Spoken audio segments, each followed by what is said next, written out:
خواجہ خورشید انور 21 مارچ 1912 کو میانوالی کے محلہ بلوخیل میں پیدا ہوئے۔ ان کا تعلق موسیقی کے کسی گھرانے سے نہیں تھا۔ ان کے والد فیروز الدین لاہور کے ایک کامیاب بیرسٹر تھے۔ ان کے والد کو صرف ایک شوق تھا اور وہ تھا کلاسیکل اور نیم کلاسیکل موسیقی سننا اور جمع کرنا۔ ان کے گھر میں ہزاروں کی تعداد میں ریکارڈ موجود تھے۔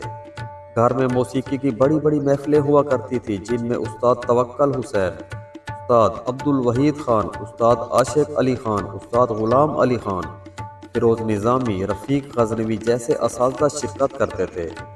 انہی محفلوں سے خورشید انور کو موسیقی کا شوق پیدا ہوا اور انہوں نے استاد توکل حسین سے موسیقی کی تعلیم حاصل کی۔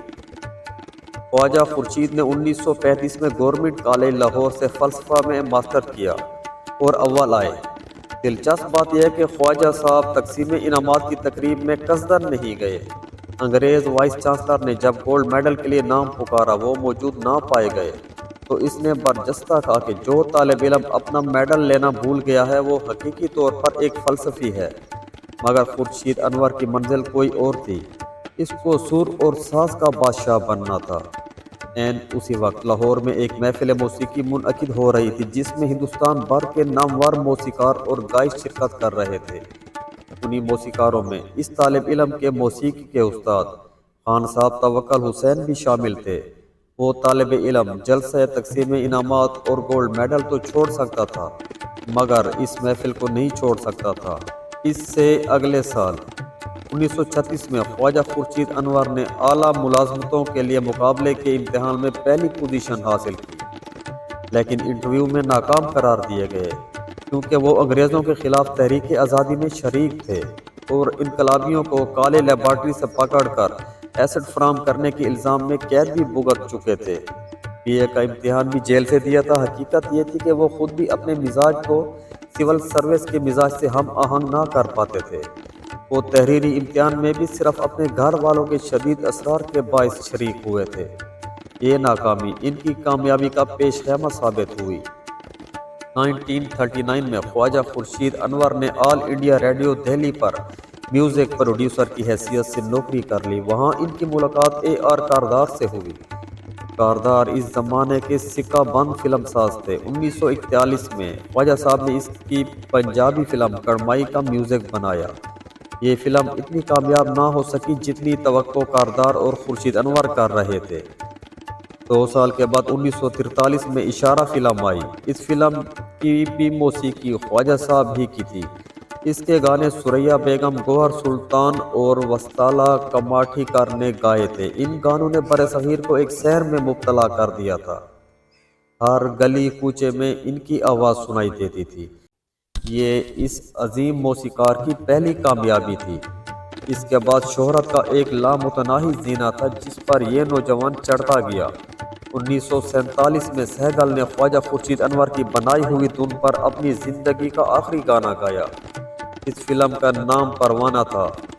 اس فلم کے 5 گانوں کی موسیقی خواجہ خورشید انور کی تھی۔ گانے ڈی این مدھوک نے لکھے، 2 میں نقشب اور تنویر نقوی کا اشتراک تھا۔ 1949 میں خواجہ صاحب کو موسیقی کا سب سے بڑا ایوارڈ دیا گیا۔ اس کا نام کلیئر ایوارڈ تھا۔ موسیقار روشن اور شنکر جے کشن اس موسیقی کے جادوگر کی دہلیز پر بیٹھنے والوں میں سے ایک تھے۔ نوشاد جو خود ایک یکتا موسیقار تھے خواجہ صاحب کے احترام میں کھڑے رہتے تھے۔ خواجہ خورشید انور 1952 میں پاکستان آ گئے۔ یہاں ان کے پایا کے موسیقار نہ ہونے کے برابر تھے۔ نور جہاں جیسی عظیم گائیکا بھی ایک مشکل دور سے دوچار تھی۔ 1956 میں خواجہ خورشید انور نے انتظار فلم کی دھنیں ترتیب کی۔ اس کے گانے نور جہاں کے لیے ایک نئی فلمی زندگی کا ذریعہ بنے۔ یہ اپنے وقت کی مقبول ترین فلم تھی۔ اس کی کامیابی خواجہ صاحب کے بے مثال میوزک کے سبب تھی۔ اس فلم کے بعد تو خواجہ صاحب فن کے آسمان پر چمکنے لگے۔ مرزا صاحباں، زہر عشق، جھومر، کوئل، ایاز، گھونگھٹ حویلی، چنگاری سرحد، ہیر رانجھا، شیریں فرہاد، مرزا جٹ اور سلام محبت وہ فلمیں تھیں جن کی کامیابی کا سہرا خواجہ خورشید انور کی جادوئی موسیقی کو جاتا ہے۔ انہوں نے مجموعی طور پر 18 فلموں کی موسیقی ترتیب کی، 15 اردو، 3 پنجابی۔ انہوں نے گھونگھٹ، حیدرآباد اور ہمراہ سمیت چند فلموں کی ہدایات بھی دی۔ فیض احمد فیض اکثر کہا کرتے تھے کہ ان کی شاعری میں خورشید انور کا جذب موجود ہے۔ فیض صاحب ان سے بہت متاثر تھے۔ فیض کالج میں خواجہ صاحب سے 1 سال سینئر تھے۔ نون میم راشد بھی ان دنوں کالج میں تھے۔ خواجہ خورشید انور کا ایک بڑا کارنامہ آہنگ خسروی ہے۔ یہ ایک 30 لانگ پلے ریکارڈ پر مشتمل البم ہے جس میں بر صغیر کی کلاسیکی موسیقی کے معروف گھرانوں کے 90 راگ محفوظ کر دیے۔ یہ لانگ پلے ریکارڈ ملکہ موسیقی روشن آرا بیگم، استاد سلامت علی خان، ذاکر علی خان اور اختر علی خان، استاد فتح علی خان، اسد امانت علی خان اور حامد علی خان، استاد اسد علی خان، استاد رمضان خان، استاد امراؤ بندو خان، استاد غلام حسین شگن، استاد حمید علی خان، استاد فتح علی خان، ملک زادہ محمد افضل اور ملک زادہ محمد حفیظ خان کی آوازوں میں تیار کیے گئے تھے۔ آہنگ خسروی اور راگ مالا ایسے عظیم کام ہیں جو ان کے بعد بہت کم لوگ کر پائے۔